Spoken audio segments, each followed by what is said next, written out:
You've completed your required 4 continuing education hours with Kudos to renew your license. Now what?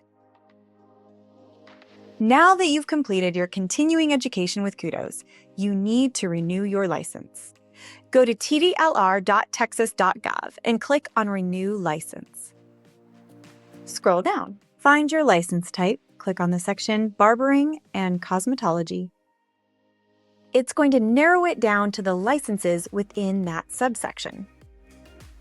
Click on your license type. For the demo, I'll use Esthetician. Begin your renewal.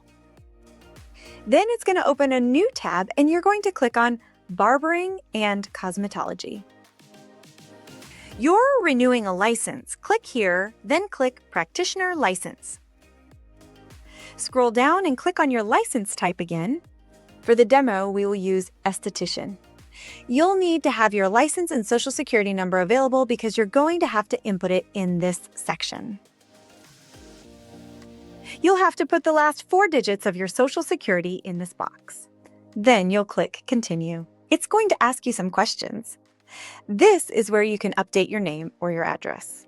Then it's going to request payment.